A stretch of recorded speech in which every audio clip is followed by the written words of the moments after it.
Friends, if you want to watch super hit movie Predator 2 in English, then you must like this video. If you are visiting our channel for the first time, don't forget to subscribe to our channel, friends.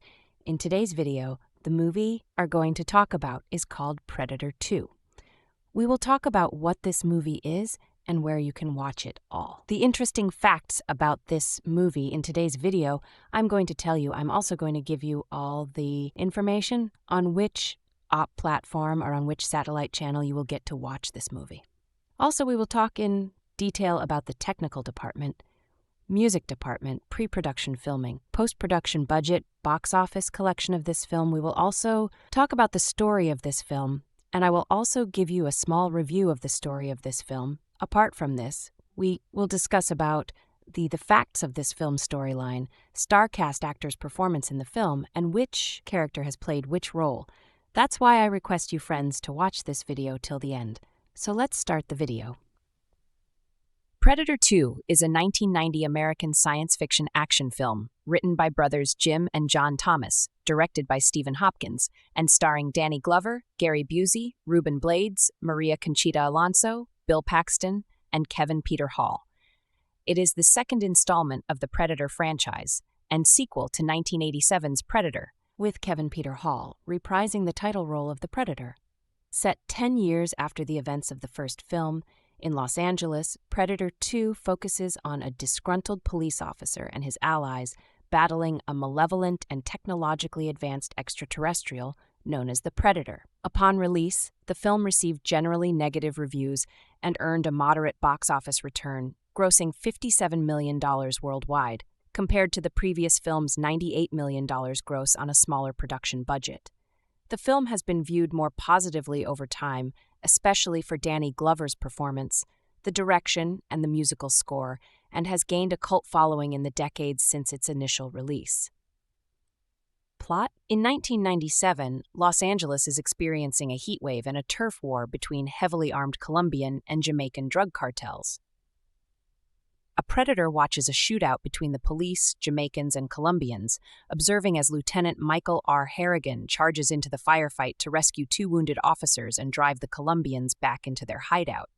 The predator assaults the Colombians, causing a disturbance that prompts Harrigan and detectives Leona Cantrell and Danny Archuleta to defy orders and enter the hideout, where they find the slaughtered Colombians. On the roof, Harrigan shoots the crazed gang leader and catches a glimpse of the camouflaged predator, but dismisses it as a consequence of the extreme heat and his acrophobia. At the station, Harrigan is reprimanded by his superiors for his disobedience and introduced to Special Agent Peter Keyes, leader of a task force investigating the cartels, and Detective Jerry Lambert, the newest member of Harrigan's team. Later that evening, Jamaicans invade the Colombian drug lord's penthouse and murder him before they are killed in turn by the predator.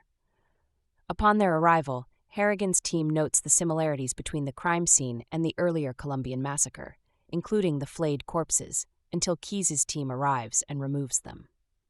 Archuleta returns on his own, finding one of the predator's spear tips before the creature kills him. As an enraged Harrigan vows to stop Archuleta's killer, forensic analysis reveals the spear tip is not composed of any known element on the periodic table. Seeking answers, Harrigan meets with Jamaican drug lord King Willie, a voodoo practitioner who believes the killer is supernatural and that he should prepare himself for battle against it. Harrigan leaves before the predator kills King Willie, taking his head as a trophy. Tracing a lead indicating Archuleta's killer had recently been in a slaughterhouse, Harrigan arranges to meet his team at the warehouse district to investigate. Cantrell and Lambert take the subway there, but are ambushed by the predator, who kills Lambert and numerous armed passengers but spares Cantrell after its helmet scanners indicate that she is pregnant. Arriving in time to see it claim Lambert's head, Harrigan chases the fleeing predator, but is intercepted by Keyes' men. Keyes reveals that the monster is an extraterrestrial hunter with infrared vision and active camouflage that has been hunting humans for sport throughout several armed conflicts, most recently 1 decade prior in Central America. Keyes and his team have set a trap in a nearby slaughterhouse using thermally insulated suits with mounted ultraviolet lights and cryogenic weapons to capture it for study. However, the suspicious predator, upon hearing step sounds, uses its scanners to track, outmaneuver, and slaughter Keyes' men via their lights. Harrigan attacks and wounds the predator, but it destroys his weapon. It nearly kills him before Keyes tries to freeze the creature, only to be bisected by the predator's smart disc. The predator chases Harrigan to the roof, where they clash until they are left hanging from a ledge. The creature activates a self-destruct device on its forearm, which Harrigan severs with the disc, disarming it. The predator falls into an apartment where it treats its wounds and flees. Harrigan pursues it to a spacecraft hidden underground and engages it in combat, eventually killing the predator with its disc. Suddenly, a group of predators, which remained hidden, emerge to collect their dead comrade. The leader of them, an elder predator, gives Harrigan an antique flintlock pistol as a trophy. As the ship takes off, Harrigan escapes to the surface and meets with the remainder of Keyes' team. Despite their lost opportunity to capture the creature, Harrigan privately muses on the fact that the predators will return. Cast. Further information. List of Predator film series characters. Danny Glover as Lieutenant Mike Harrigan, an LAPD officer who is investigating rival Jamaican and Colombian drug cartels. He is stubborn and often is criticized by the superior officers for not obeying orders. Kevin Peter Hall as City Hunter, the Predator, a member of an alien warrior race that hunts aggressive members of other species for sport, uses active camouflage and a plasma weapon, and can see in the infrared spectrum. Hall also played the elder Predator, the leader of the Predators at the end of the film. Hal Rail provides the voice of the Predator, replacing Peter Cullen from the first film. Gary Busey as Special Agent Peter Keyes, posed as a DEA agent leading a special task force investigating a drug conspiracy as a cover for his attempts to capture the Predator. The character is a replacement for Dutch, the protagonist of the first film, after Arnold Schwarzenegger declined to reprise the role. Rubén Blades as Detective Danny Archuleta, a member of Harrigan's team and a longtime friend of his. Maria Conchita Alonso as Detective Leona Cantrell, an LAPD cop involved in the Jamaican-Colombian gang wars. Bill Paxton as Detective Jerry Lambert, an LAPD cop transferred from another precinct into Metro Command. His role is often that of comic relief. Lillian Chauvin as Dr. Irene Edwards, the chief medical examiner and forensic pathologist of Los Angeles. She aids Harrigan, though being completely cut out of the official investigation by Keyes' team. Robert Davey as Deputy Chief Phil Heineman. Adam Baldwin as Agent Adam Garber, a member of Keyes' task force. Kent McCord as Captain Brent Pilgrim, an LAPD cop and Harrigan's immediate boss. Steve Kahan as Sergeant Neil Rieger, an LAPD SWAT sergeant. Henry Kingy as El Scorpio, a violent member of the Colombian Scorpions. Kingy previously appeared in the first film as an insurgent pursued by Dutch Schaefer. Morton Downey Jr. as Tony Pope, a journalist who reports the gruesome and murderous homicides left by the Predator. He is constantly criticized by the police for interfering with investigations. Calvin Lockhart as Willie King Willie, the boss of the Jamaica Voodoo Posse. He appears to be psychic because of his voodoo beliefs. Sylvia Cowders as Ruth Albright, an elderly lady. Billy Sly Williams as Jackson, a paramedic. Jeshu Garcia, credited as Nick Corey as Dvorkin, an LAPD detective. Michael Wiseman as Zink, an LAPD officer. Terry Weigel as Mary, Ramon Vega's Colombian mistress. Thomas Rosales Jr. as El Scorpio gang member. Michael Papajohn as gang member in the subway. Casey Sander as an OLFP member. Pat Skipper as an OLFP member. Jim Ishida as a reporter. Elpidia Carrillo reprises her role as Anna Gonsalves from the first film in a cameo appearance. She aids government agents in a videotape showing the devastating after-effects of the first Predator's self-destruct device to the U.S. Army. Carrillo filmed an additional scene in which she talks to the camera and describes the events of the first film, but this scene was cut. Production. Once 20th Century Fox approached Predator screenwriters Jim and John Thomas to write a sequel, they pitched 6 ideas, one of which was putting the creature in an urban jungle, which the studio liked. The eventual setting was Los Angeles, blighted by gang warfare during a severe heat wave, creating the ideal hotspot in which the Predator hunts targets. The script was then developed in just 3 weeks. A goal of the sequel was to expand on the predator's origins and motives, showing the creature has been visiting the planet for centuries, is not psychopathic, but just interested in hunting and exploring its spacecraft's interior. Producer Joel Silver invited director Stephen Hopkins, who drew his interest while directing A Nightmare on Elm Street 5, The Dream Child. As Hopkins joined production before the screenplay was finished, he worked closely with the Thomases in the script revisions and storyboarding the sequences they had written. For the lead role of LAPD police officer Harrigan, Hopkins had originally envisioned Patrick Swayze playing the role, teaming up with a returning Arnold Schwarzenegger, who starred as Dutch in the first film, 8. Hopkins also met with Steven Seagal for the role. Although the actor was interested in starring in the film and had his own ideas about the character, wanting to portray him as a CIA psychiatrist and martial arts expert, Hopkins ultimately decided against it, as he wanted the character to be an average Joe type. Due to a dispute over salary, Schwarzenegger declined to return to the sequel, and Silver brought in 3 actors he had worked with in Lethal Weapon: Gary Busey, Steve Caan, and Danny Glover in the role of Harrigan. Production was split between location shooting, mostly at night, and soundstage filming. The main Predator was designed to look more urban and hip than its predecessor. Design changes included tribal ornamentation on the forehead, which is steeper and shallower, brighter skin coloration, and a greater number of fangs. Describing the new Predator's design, Stan Winston said, "Broad concept's the same. The difference is, this is a different individual of the same species. As in, a snake is a snake, but different snakes are different. Their colorings are different parts of their characteristics, their facial structures, subtle differences." Production designer Lawrence Paul said that with the Predator ship, he attempted a space vehicle unlike anything that had ever been designed before, a snail-shaped vessel whose interior was both technological and reptilian, where the creature and its ship blend and work together. Given the Alien franchise is also by Fox with effects work by Winston, the crew added a xenomorph head among the trophy skulls in the Predator ship. Predator 2 is set 10 years after the original, which was the then future of 1997, leading to some developments like new video technology and a non-existent subway in Los Angeles. The Los Angeles Metro Rail started operating the same year as the film's release.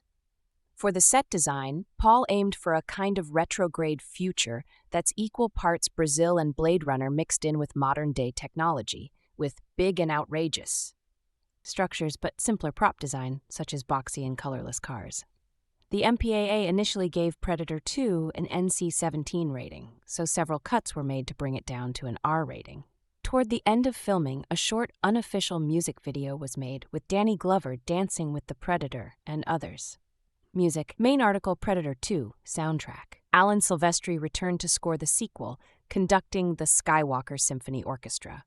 Whereas the first film did not have its music released until years later, a soundtrack album for the sequel was issued on December 13, 1990 from Varese Saraband. On December 1, 2014, the label issued Predator 2, the deluxe edition. Release. Home media. Predator 2 was released on VHS and Laserdisc in 1991, on DVD in 2003, a 2-disc special edition in January 2005, on Blu-ray on June 9, 2009 in North America, and 4K UHD Blu-ray on August 7, 2018. Reception. Box office. Released on November 21, 1990, Predator 2 was number 4 at the U.S. box office in its opening weekend, with a gross of over $8 million behind the films Dances with Wolves, 3 Men and a Little Lady, Rocky Viv, and 20th Century Fox's own film Home Alone. The film grossed a total of $57 million, $30 million of which was from the United States. The worldwide box office revenue totaled $57,123 in ticket sales. The film became the lowest-grossing film in the Predator franchise. Critical response. Further information. List of accolades received by the Predator film series. Predator 2. In 1990, the film's reviews were generally negative, though reviewers were generally impressed by the casting of Danny Glover as an action hero. On review aggregation website Rotten Tomatoes, the film received an approval rating of 30% based on 37 reviews, with an average rating of 5/10. The site's consensus states, The thrill of the hunt is gone in this hackneyed sequel.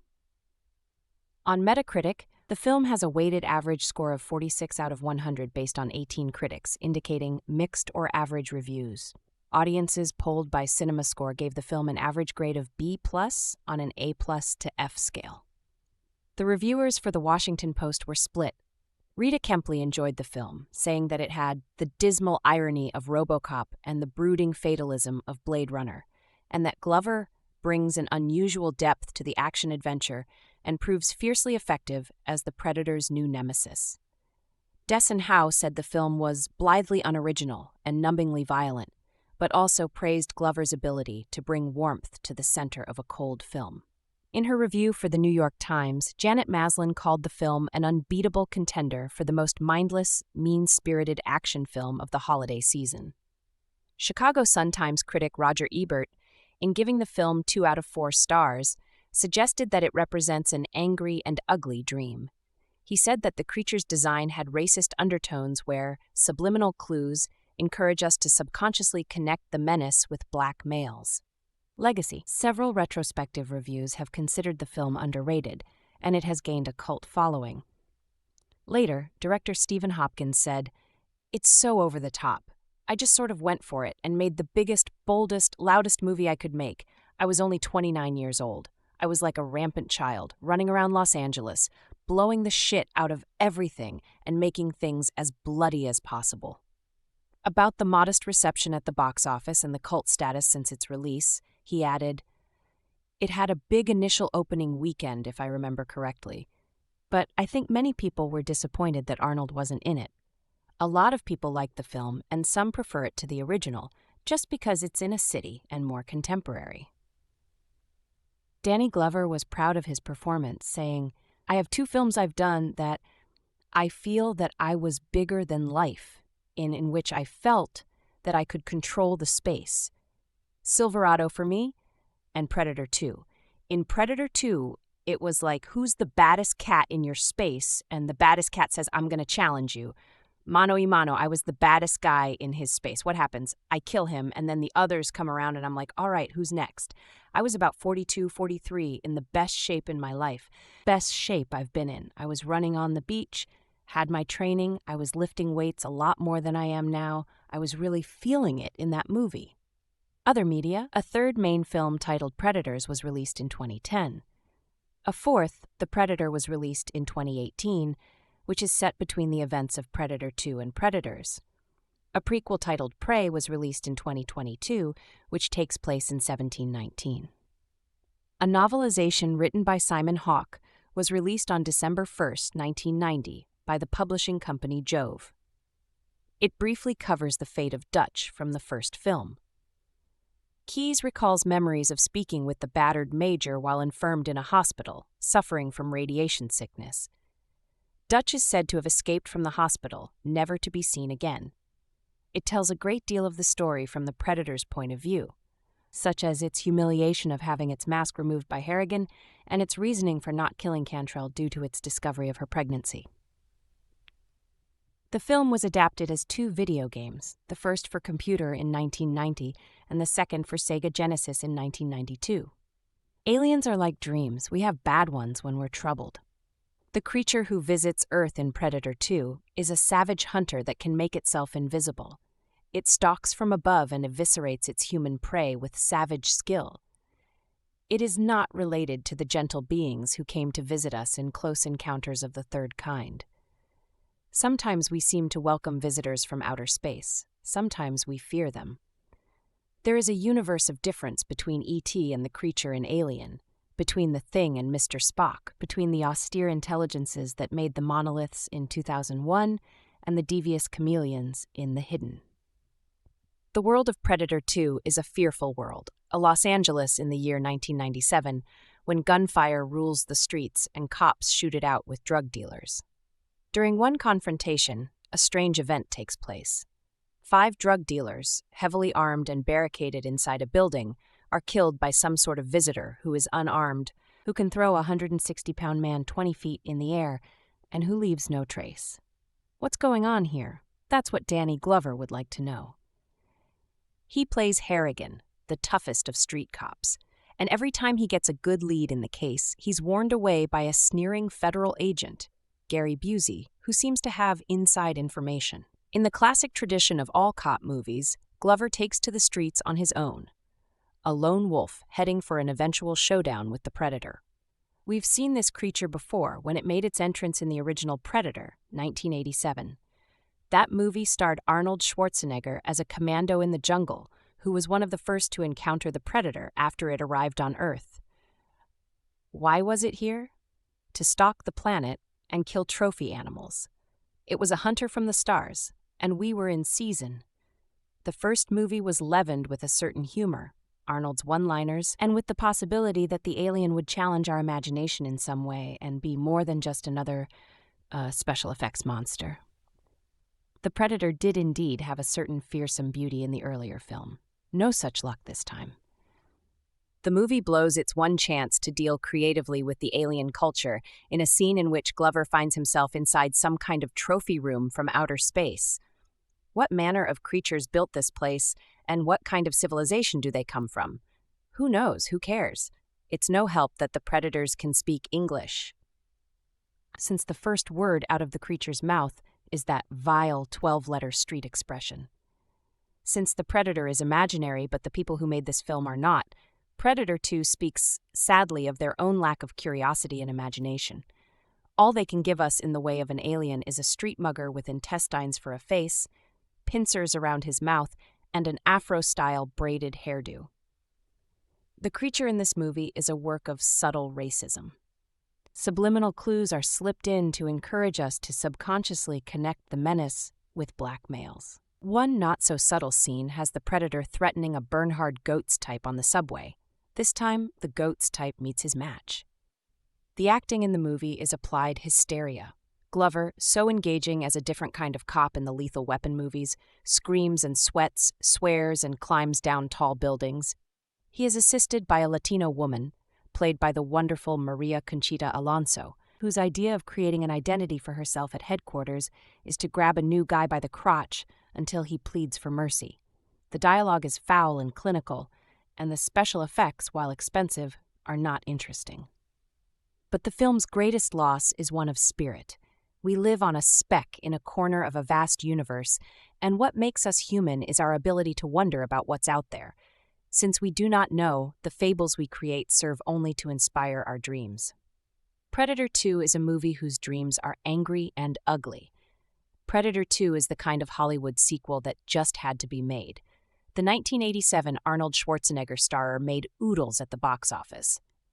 And 20th Century Fox simply couldn't resist a follow-up, even if it meant proceeding without Schwarzenegger, who was arguably the most profit-inducing component of the original.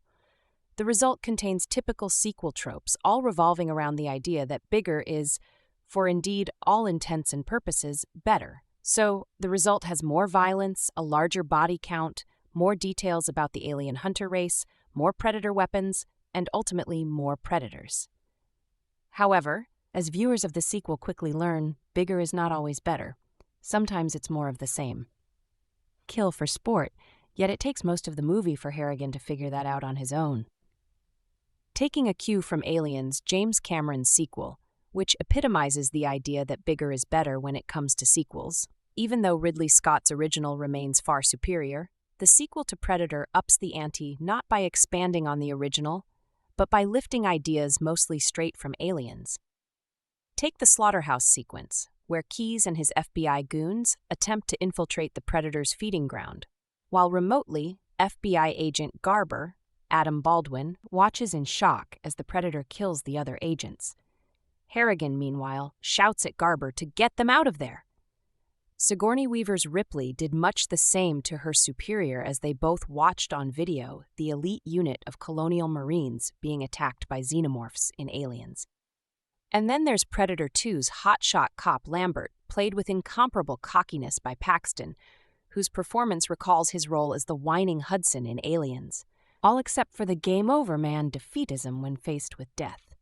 The plotline of this sequel follows the original closely in its basic structure, in that the hero slowly discovers he's being hunted and ultimately proves himself more capable than the alien predator.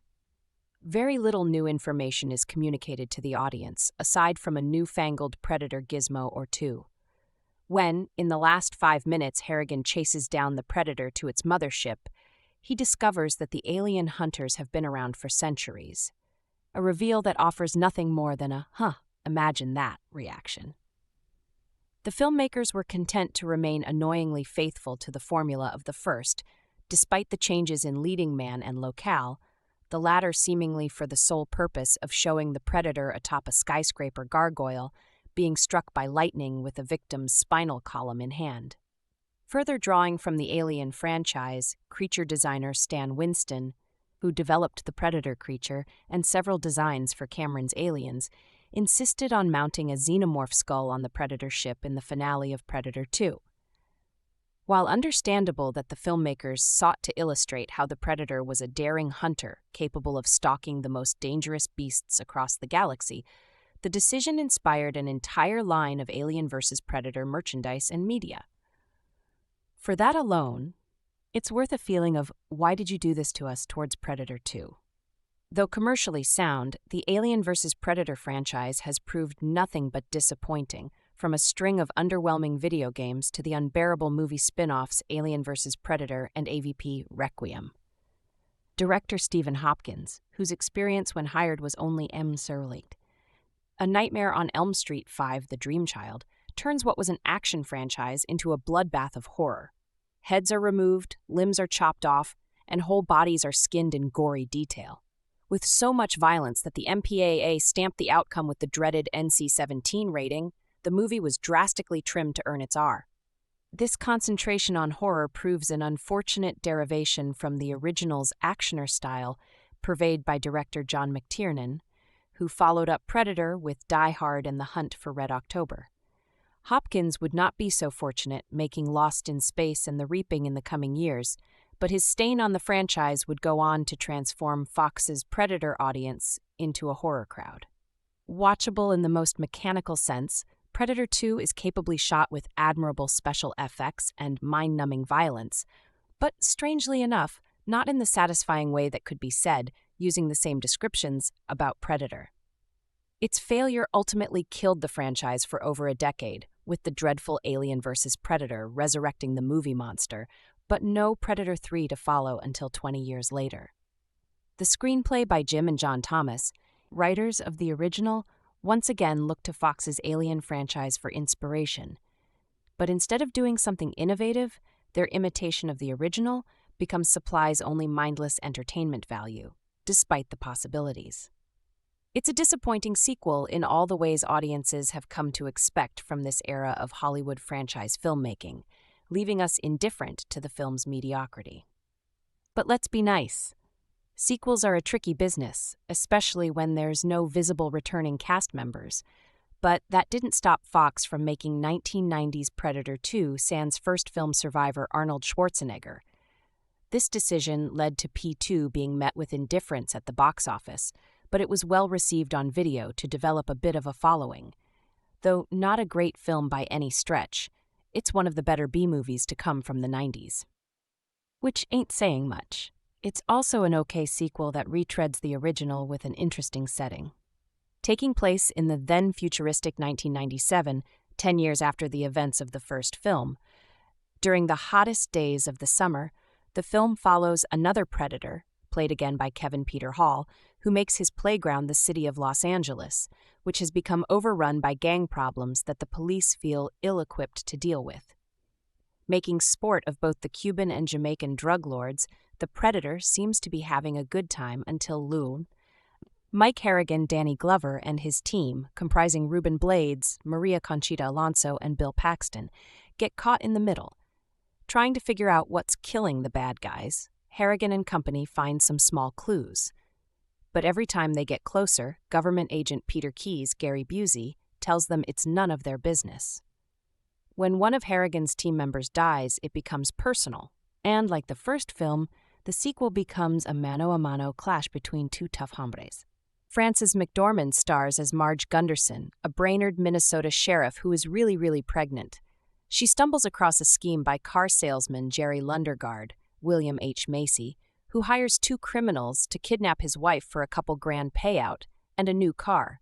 The criminals, Carl Showalter, Steve Buscemi, and Geir Grimsrud, Peter Stormare, are interesting as Carl can't shut up and is something of a hyperactive twit, and Geir rarely talks and is more likely to solve things with violence. They kidnap the wife. Also, Jerry can get money off his father-in-law, Wade Gustafson, Harv Presnell, but then everything starts to go bad. Wade wants to handle the money. Carl starts getting interest from Marge, and she also stumbles across Jerry, who can't keep his interest contained, and Marge sniffs out the beginnings of their plot just as everything starts going to hell. Fargo made stars of McDormand, Macy, and Stormare, while giving Presnell a new career as a bullish older man, see Face Off, and cemented Steve Buscemi's status as one of the great actors of the 1990s. Like most of the Coens' great films, the film has a literary conceit, and it builds like a true crime story in the line of In Cold Blood, but with the Joel and Ethan Coen's dark, comedic twist on it. The film does have a heart. The brothers are often accused of missing theirs, with McDormand's Marge are real, and engaging pregnant woman of great decency. The first time I saw the film, I was a little disturbed by the scene with Mike Yanagita, Steve Park, because it seems to go nowhere, but it's the core to how Marge figures everything out. And though her part is smaller than you'd think, McDormand's Marge is one of those great characters.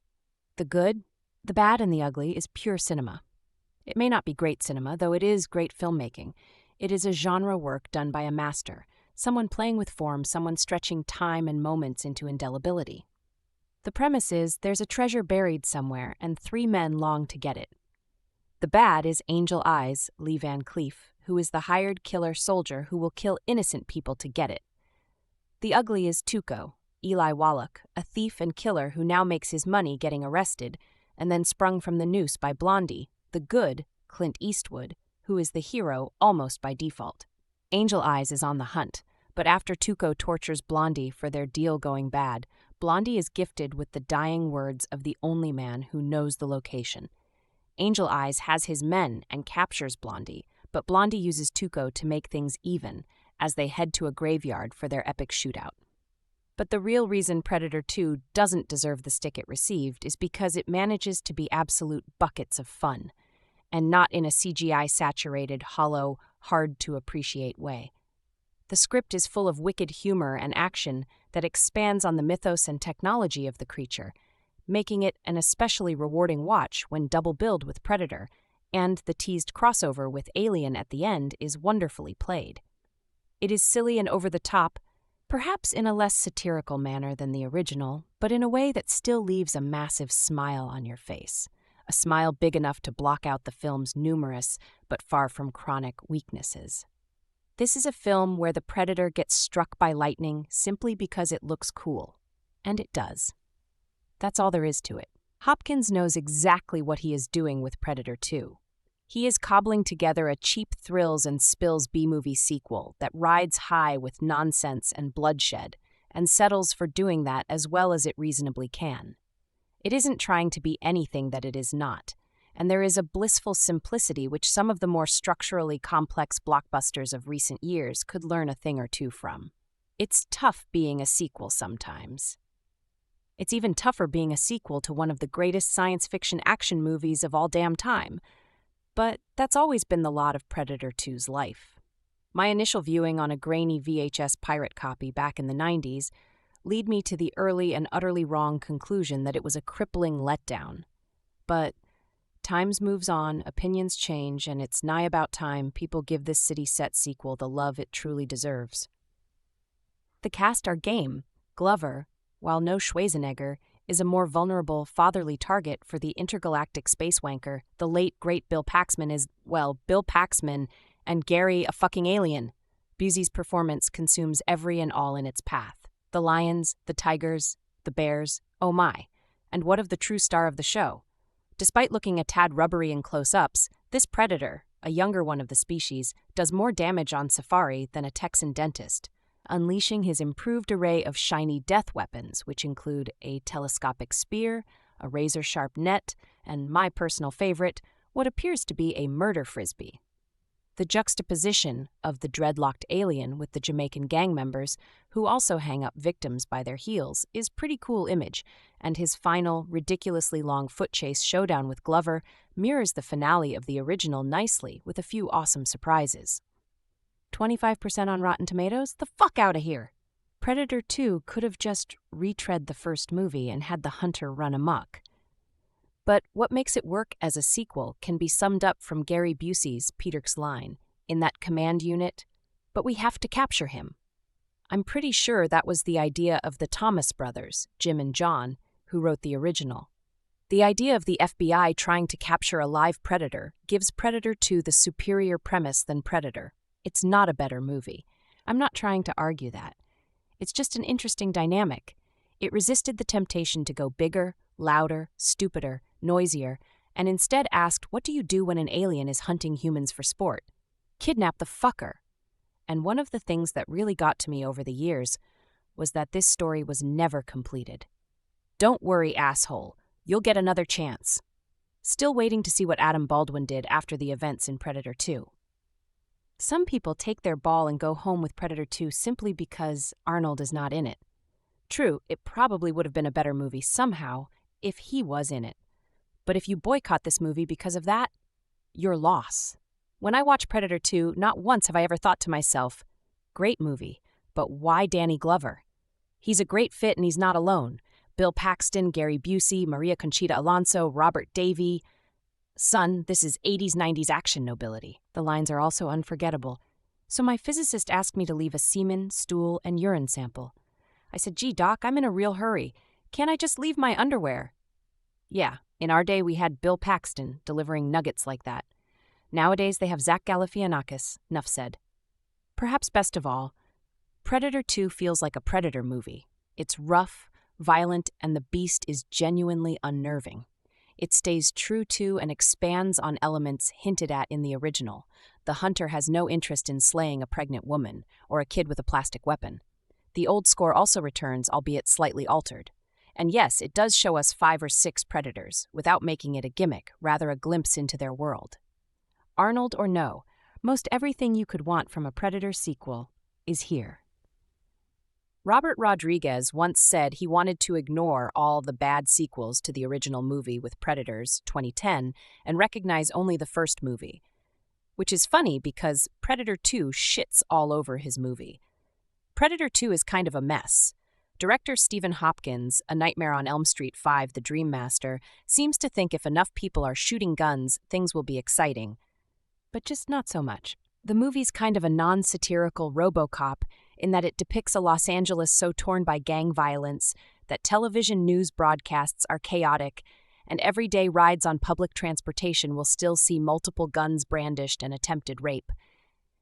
It's almost post-apocalyptic, and I guess it is kind of set in the future of 1997, but I'm just not sure what they're going for here without the satire. On the bright side here is the cast. Danny Glover, Lillian Chauvin, Robert Davey, Bill Paxton, and Gary Busey make for an appealing cast, and I especially want to draw attention to Kevin Peter Hall, playing the Predator. He's so great.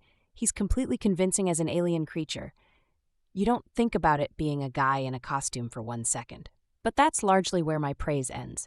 The action is kind of lame and not well directed, and the story is lacking. But it is pretty crazy, so I'm sure it'll be more appealing to some than it is to me. Jay watches the Predator series, Predator 2, 1990. Film review.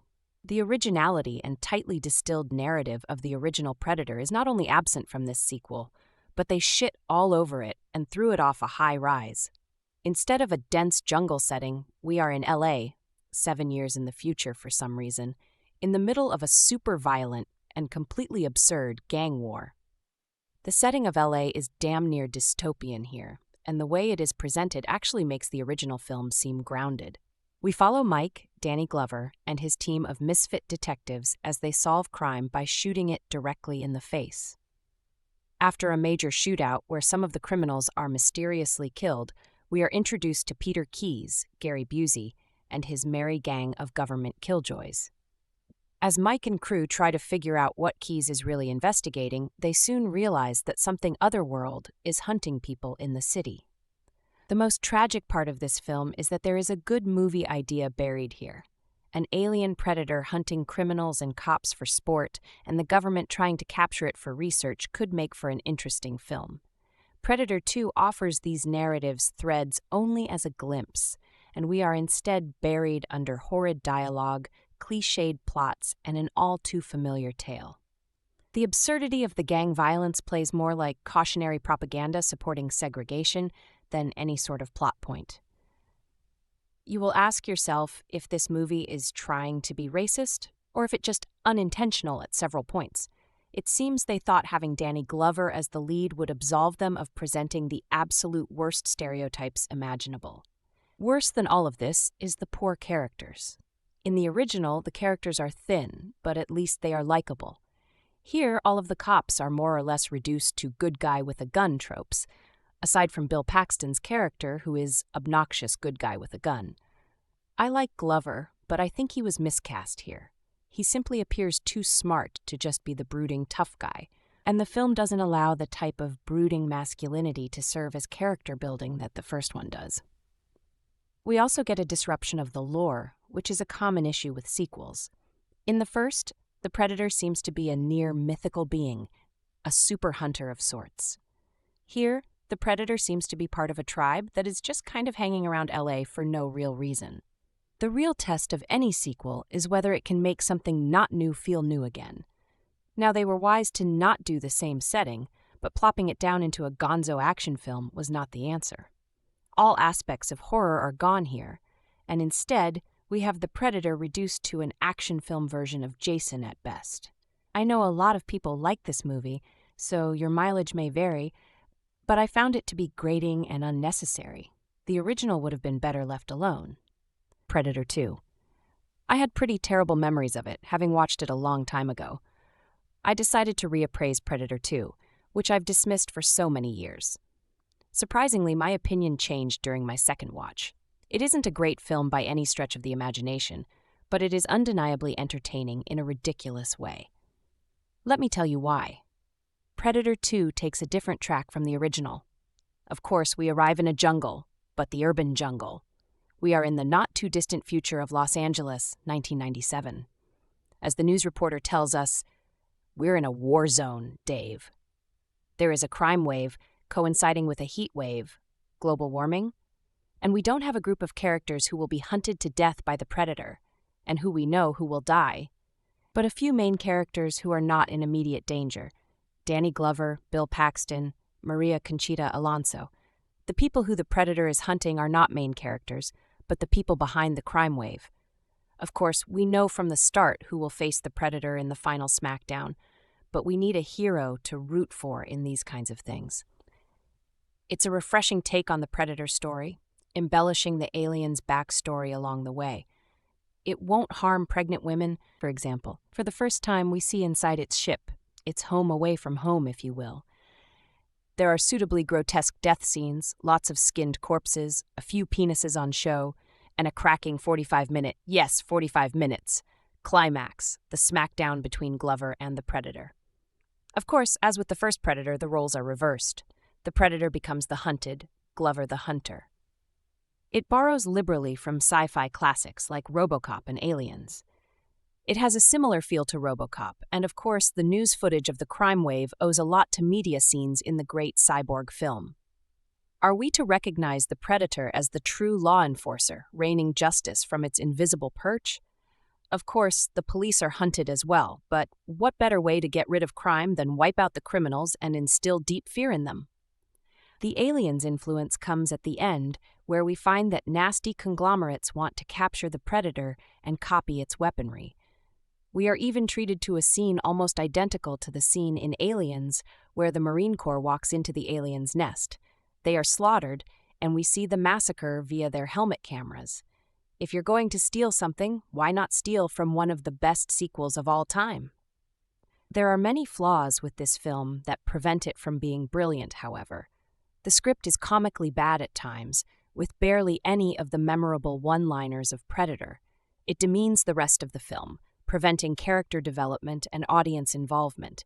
It tries to replicate the cheeky playfulness of the original's witty script, but fails for most of the time. The special effects, especially the camouflage, actually look worse than the original. With 3 years and a bigger budget, there is no excuse for the woeful effects. And of course, we see the trophy of the alien skull in the Predator's ship, which led to the awful AVP films.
Pah!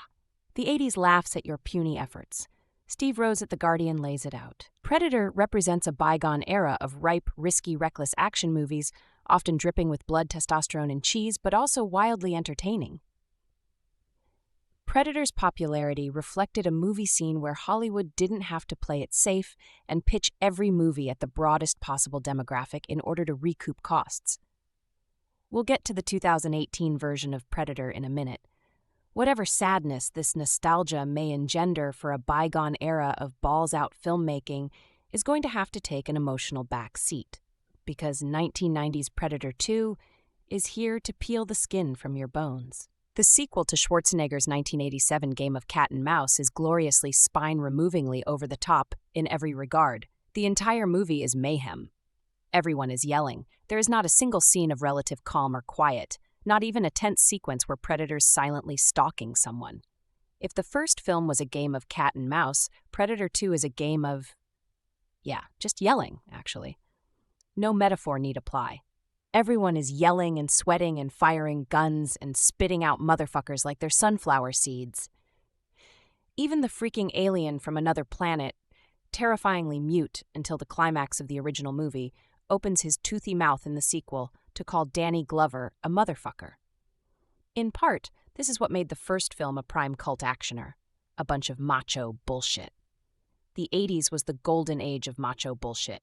And yes, as far as film history is concerned, we should absolutely count 1990 as part of the 80s. That year alone had the Schlockfests, Teenage Mutant Ninja Turtles, Tremors, and Darkman. It also had the barrage of bizarre sequels that included Die Hard 2, RoboCop 2, Another 48 Hours, and Child's Play 2, among others. If you exhibited the costuming or set design or even the dialogue from those films and said they were produced in the mid-'80s, I'd believe you. Predator 2 is quite at home with all of those popcorn flicks, though 1990 also had genuinely great films like Goodfellas and Awakenings. Heck, Predator 2 opened within a week of Home Alone, Rocky V, Dances with Wolves, and Misery. That's some stiff competition, which left P2 to distinguish itself by continually dialing up the ridiculousness until the film has no choice but to seemingly break off mid-scene rather than actually conclude.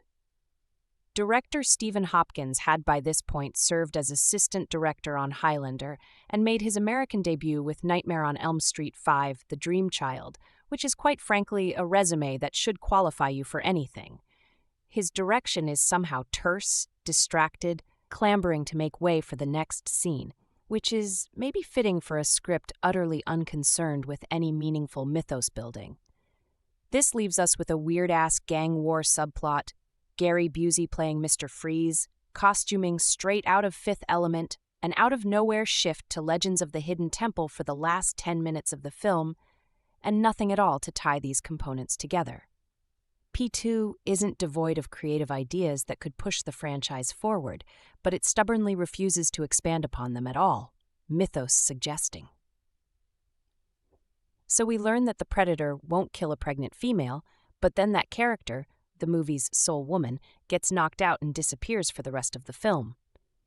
Were we told she was pregnant before, somewhere in all of that yelling, or was that development just added for this one inconsequential moment? We see the Predator using the mask as a kind of steroid, a la Bane, but then that idea also fizzles and goes nowhere. And yes, we learn that the Predator can actually speak English, be it through mimicry or hyperintelligence or alien Rosetta Stone, and yet, of course, the dialogue we're treated to with this miraculous revelation is Pred calling Danny Glover a motherfucker. And Danny Glover. He plays tough cop Harrigan and he screams "fuck" on 4 separate occasions before we even glimpse an actual Predator, about 25 minutes into the film. His roid rage isn't quite at Schwarzenegger's level, but damn if it isn't close. Schwarzenegger wisely opted for Total Recall, released earlier that June, instead of returning for P2. Glover's also sweating profusely for the entire runtime.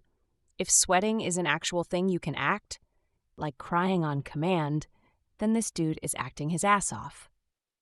Fast forward to today, with Black's The Predator in theaters.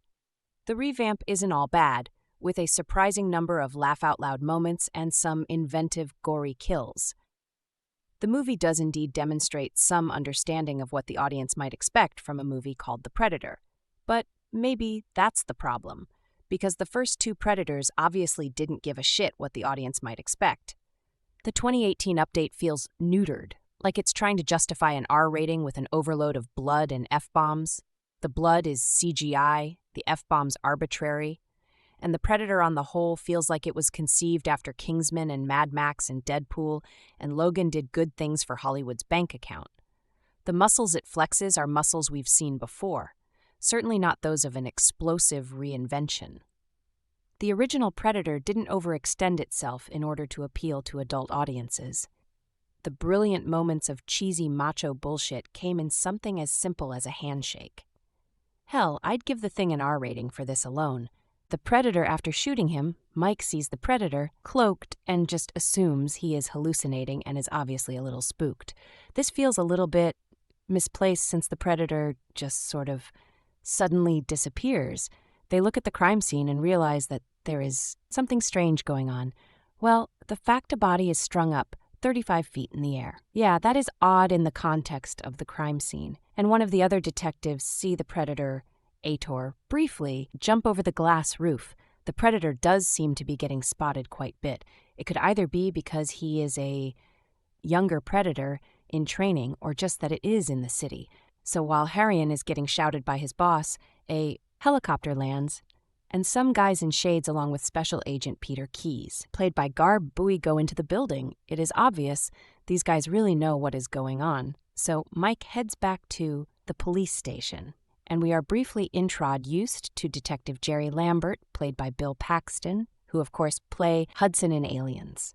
I think it is pretty cool how he plays a part, which is pretty much comedy relief in both an Alien and a Predator movie, both of which are sequels Pete and Mike meet, and they don't really get off on the right, I guess due to Hargan's hot-headed nature and his investment in the case involving the Predator, which Pete doesn't want him getting involved in. So after some more scenes at the station that let us get to know the characters a bit. So we see a tower block. There is a gang going between the Jamaican and the Colombian gangs, and the Jamaican gang break into this guy's room, hang him upside, and as he stabs him, we hear the Predator clicks. Then one of them gets taken out by a plasma caster shot. We then get to see the first new weapon used in the Predator's arsenal, the net gun, which is a very cool weapon pictured above. We also said it used this project and the spear or combi staff. This is a pretty good, since it's nice to see this film's Predator do some damage. It also is a scene that expands upon the Predator. Due to the weapons shown, this is also the first scene we see him uncloak. So yeah, I did quite like this scene.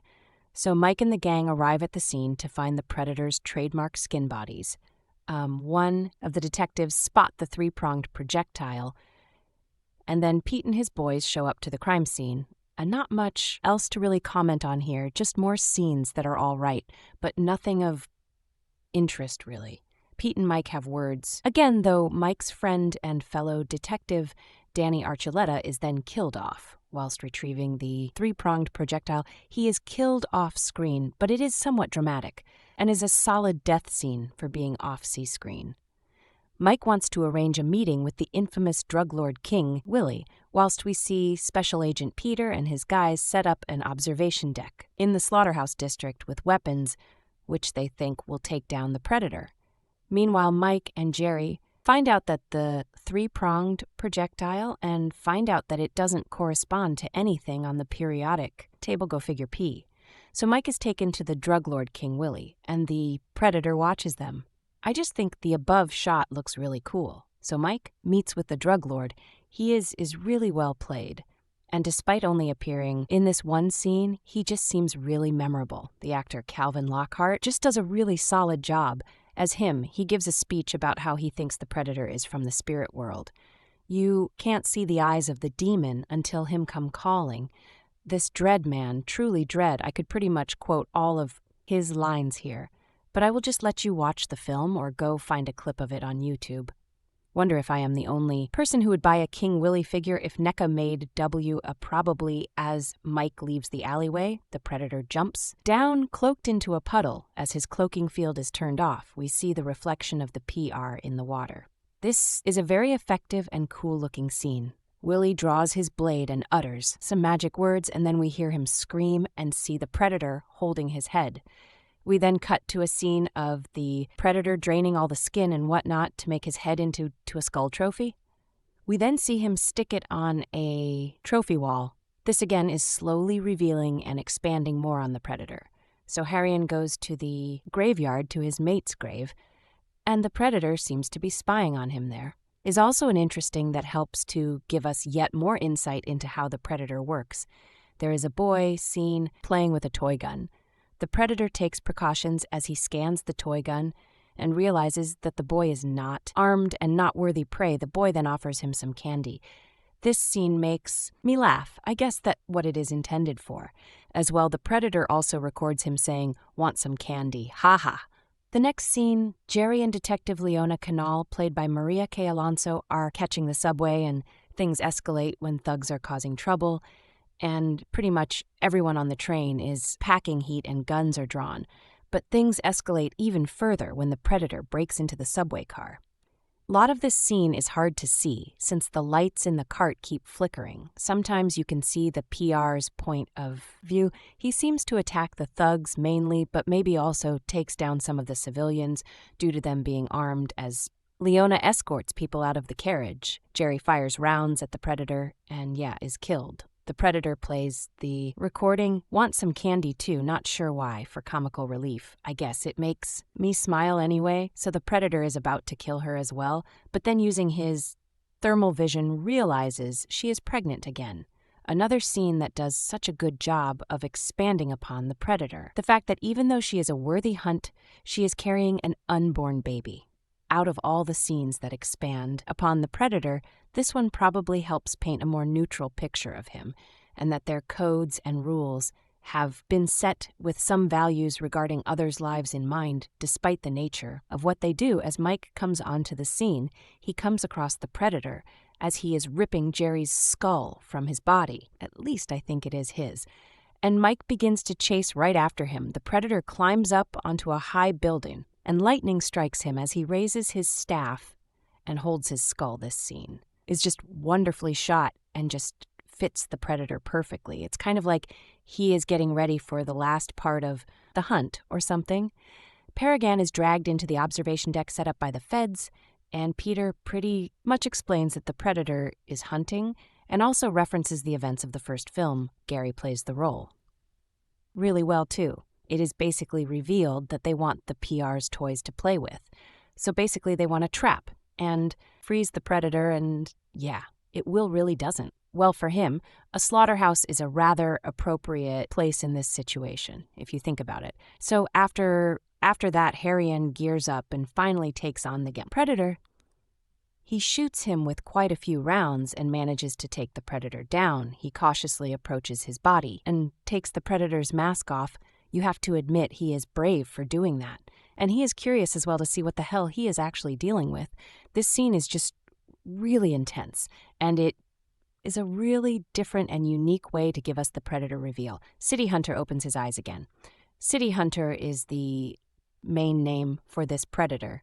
And whilst we are on the subject, I'm just going to take a minute about this predator's design. I think it has a spectacular design. Just overall, I like how unique the armor is, and the mask. He has more of a Bronze Age looking, almost more old style armor as opposed to the more tech looking armor of the original. I like the different contrast they went with. Oh, and that face, it's just a work of art. I probably like the design of the City Hunter just a bit more than the Jungle Hunter from the first film. And again, he is wonderfully portrayed by Kevin Peter Hall just as the predator is about to take Harrion down. Peter jumps, in badly burnt but not dead. So what does the predator do? He takes a weapon, pictured known as the smart disc, throws as it cuts through multiple chunks of hanging meat. Yet take that, vegans, D, and then it cuts straight through the guy and you just blood ooze out like jelly. A glorious gore scene. Harrion seeks his chance and attempts a getaway by climbing on the rooftop. The predator is shown briefly using a breathing mask, which again is another piece of tech, and shows that they do not breathe the same atmosphere as us, or that it at least takes some adapting for them. Or he could be using to the fact he has sustained damage. They both pretty much end up like this, with the predator hanging off the building, as City Hunter starts to type in the code for his bomb. To go, Mike manages to grab the disc out of the building and uses it to cut the predator's arm off if the word epic was ever made for any situation. This would be one of them, as the predator ends up scaling down the building. He catches a drain pipe and ends up going through a wall in the building across the street. We get to a very cool scene. Now, since we actually see the predator use the medic kit for his wound, he had one in the first film, but it is great. We get to see it in use this time. Unsurprisingly, Predator don't use painkillers but do cauterized stuff. So, Harrion eventually manages to follow the predator to its ship. Yep, that's right. I said, its ship, and what a design, too. This is the interior of it. It just looks utterly wonderful, truly alien-like. It pretty much looks like you would imagine a predator craft to look like. It really does baffle when this design or designs similar to this have never been used in the Avid movies or in general, really, since you can tell how much work went into it. Take a moment to take it in. I will wait. And the icing on this cake is the trophy wall. This really does just establish that the predators do not only hunt humans, but so many other species, too, and what a fitting way to show it with the trophies of them. And yep, of course, I really do not even have to mention the xenomorph skull there. This is the first and really only time we see that they coexist together, apart from the movies when they do. And then before we know, Wheat the Predator strikes back at Harrion, as they both use melee. The Predator, it's Wristblade and Harry and the Disc. It really is good fight, seeing pretty vicious, like it should be, until finally Mike drives the disc through the Predator's stomach. And after a lot of roaring in pain, the Predator goes down, and after all this, would you believe me if it got better? Yet it does just as our cop is about to take a breath. A whole group of Predators unclo and surround him. Here are just a couple of pics of them. That is the whole gang. They are known as the Lost Tribe. Each one has a nickname coined, and I love Mike's reaction to seeing them. He says, "Okay, on who's next? What a hard ass, ha." I just love seeing all these Predators together like this on screen, and any Predator fan should really, it just tickles the Predator fan inside me. Damn, that sounded wrong. But yet just this entire sequence adds so much to the Predator and how they work. We now know that they hunt in clans. Yeah. And what does the Elder Predator do, also known as Greyback? Do the one above. He gives Danny Boy a trophy as flintlock. Pistol from 1/7/15. Again, we also have an idea that their lifespan is much longer than ours. Elder also utters the words, "Take it," as he walks off. Now, if I have got this straight, it is debated as to whether Predators can actually speak or they record phrases and speak through that way. Anyway, he walks off and the Predator ship starts to take off. Just this entire last sequence in the ship is my favorite out of this film. We are immersed in the Predator's world and get to realize and learn a lot about them in such a short space of time. Very effective indeed. And that Predator ship just looks great too. So Mike walks away as police cars and copters circle the scene, and that is pretty much Predator 2. Danny Glover as Harrion really did a fine job. He is more down to earth than Dutch and is a different character. He is a cop who ends up fighting an alien hunter and is scared to a lot of things throughout the film, but he gets on with it. The cinematography is great. The rest of the acting is solid with some memorable performances. The action and gore is plentiful, and the Predator is greatly expanded upon, and it could not have been done better. It also works well in the city environment and makes sense overall. This is a great sequel and is very underrated and just receives hate for no reason. Do not let the hate and misunderstanding of this film stop you from sitting down and watching it. You are doing yourself a great disservice. If you are doing that, go and give it a chance, please. And for those of you who have seen it and know what I'm talking about, go on and watch it again. Other information about this film, I think. Predator 2 gets a bad rap, and I actually love it nearly as much as the original. The first one will, of course, always be the best, but this movie still has a lot going for it this time. Arnold Schwarzenegger is replaced by Danny Glover, which was an odd choice, as he wouldn't really be much of a physical threat to the alien hunter like Dutch, though it's all about using your brains to outsmart the Predator, and Lieutenant Mike Harrion Glover holds his own nicely. I have to admit, though, that I always found Harrion to be quite an unsympathetic character, as he's just an R to pretty much everyone, but then I realized there's a war going on, and he has to be tough in order to survive. The supporting cast is impressive, including Gary Busey, Robert Davi, Bill Paxton, who has some choice lines, and Maria K. Alonso, who plays a complete badass, the polar opposite of her annoying character from The Running Man. Gary Busey is as bonkers, as always, but his scenes with Glover are filled with tension, and it's also a nice little nod to the first Lethal Weapon. The film opens in the far distant future of 1997, or anyway, there's a war going on for the streets of Los Angeles, and bodies are dropping like flies. It's a real attention-grabbing opening scene and sets the pace for the intensity of the rest of the movie, where the first Predator was tension and build up in the first half. Predator 2, really UPS, the action, and even has some of the best action sequences of the series. I know I talk about this a lot, but the subway scene with the Predator attacking armed commuters remains one of the all-time great action sequences, as it's nightmarish and yet awesome at the same time. I like how even in all the chaos, he leaves Maria K. Alonso alone because she was pregnant, so he doesn't consider her a potential enemy. There is also plenty of gore in this one, and the extra threat of the Jamaican pauses adds something a little different to the story.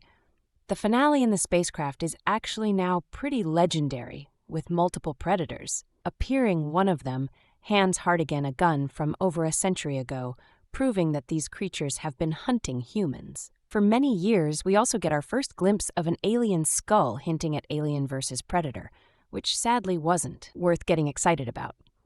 Alan Silvestri returns to provide another excellent score, maintaining all of the original themes from the first movie. The music manages to really add to the tension and stays quiet when it needs to, but gets explosive during the action scenes overall. Predator 2 doesn't deserve a lot of the hate. And yes, I miss Ares, but for me, the star of this movie is the Predator himself. There are some great action sequences in gore, a fun supporting cast, and it moves along at a great pace. Want some candy? More detail thanks to new special effects wizardry, the terrifying alien creature on the rampage. In this sequel to Predator looks truly demonic. It's 1997 and downtown Los Angeles has become a modern-day urban jungle and war zone as rival Jamaican and African voodoo drug gangs battle police. Someone or something is observing the action through infrared vision. Whatever it is not human, a thing unseen that shimmers in the sunlight, yet is responsible for the brutal slaying and stringing up of the Jamaican drug fiends. At first, LT Mike Harrion thinks the voodooists are responsible for the eerie murders. Later, he questions that assumption when Special Task Force Federal Agent Keyes, who is assigned to the case, suspiciously seals off the crime scene and tells Harrion to quit. Nosing around, reports abound of more murders among both voodooists and police, of victims being boned like fish with skulls removed, hearts torn out and skin removed in a dramatic chase sequence that begins in a subway. Harrigan follows the creature as it scales buildings and runs across rooftops. Federal agents intercept Harrion, and he learns the truth from Keyes. The lethal alien life form is a predator, literally here on Earth on safari, hunting solely through heat detection and armed with formidable weaponry. This predator is able to bend light to disguise and hide itself. Naturally, the feds want to capture it for its advanced technology. However, their plan to do just that fails, and Harrion is left alone to battle the predator, which he is, however, able to wound in a climatic fight to the finish. That involves one cliffhanging scene after another. The battle continues into the predator's strangely organic-looking ship beneath the city's bowels. The policeman wins. Then suddenly he's surrounded by more of the creatures who retrieve their dead comrade. Toss Harrion one of their trophies in 18th century pistol and show him the exit door before blasting off. The ending seems to suggest that man is now too formidable a prey to hunt, which causes the aliens to leave. Danny Glover, who plays LT Harrion, says the film is more cerebral and character-oriented than the first, with much of the action devoted to a cat-and-mouse game between him and the predator, who keeps giving Harrion clues to make him a more worthy adversary. It seems as if the procedure usually in a sequel is to make it bigger and bloodier. GL says, I don't know if that's the case here, actually. Upon close examination, that is the case. Not only is Predator Roman 2 bloody and stomach-turning, we get to see a body sawed in half this time, but there really is no character development by which Harrion becomes a more worthy adversary in essence, up to where the Predator becomes visible to humans. The only item of interest to the viewer is to wonder, well, what is this thing, technically? The special effect in creating the alien are top-notch. However, the premise of an advanced galaxy warrior succumbing to the dogged determination of a tough loss Angeles cop who wads through impossible odds is just plain ludicrous. Doesn't anyone even care at all about the civilians that get killed along the way? The police, in fact, have become like the villains swearing, cursing 105 instances and prone to violence.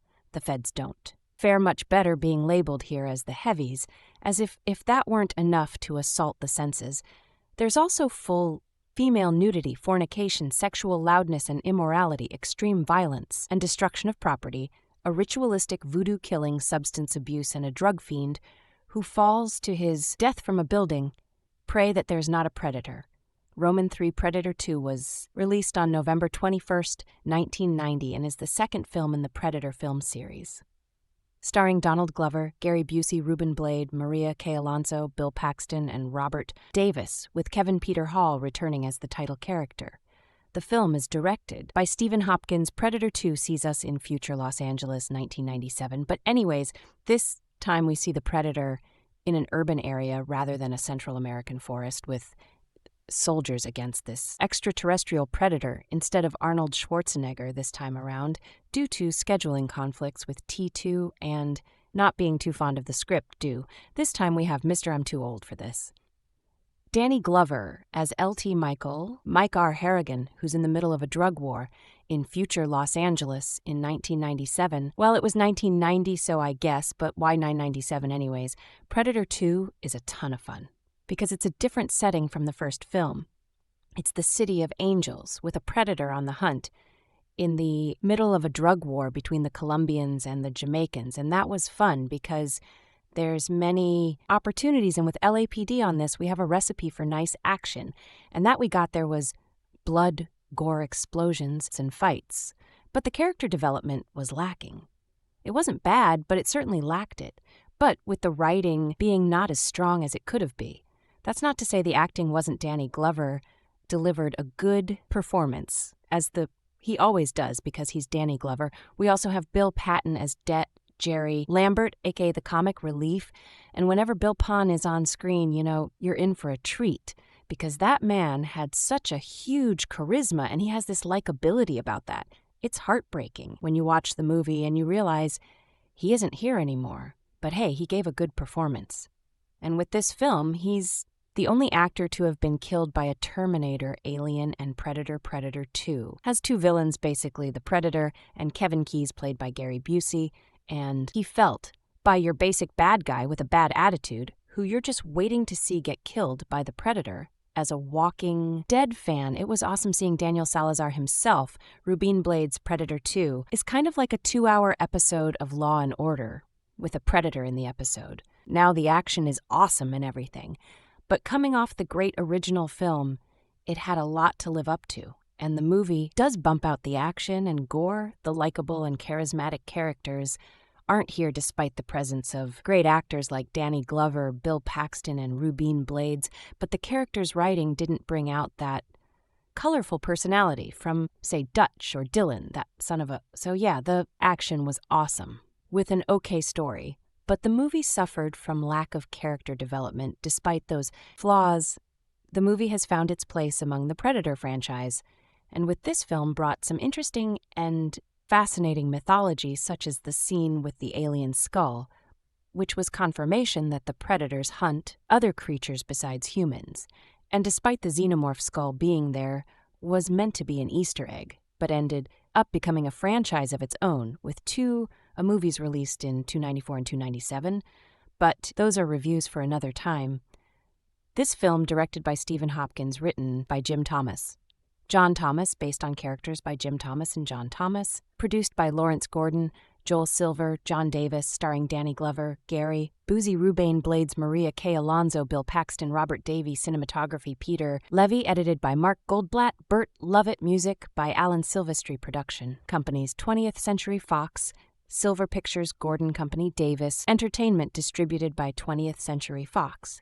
Release date November 21st. 1990, running time 108 minutes. Country, United States. Language, English. Budget 20 to 30 million. Box office, $171 million. So guys, this is the review of Predator 2 movie and some information about it. How do you like our today's video? Please let us know by commenting. And if you like this video, please like it, and thanks for watching.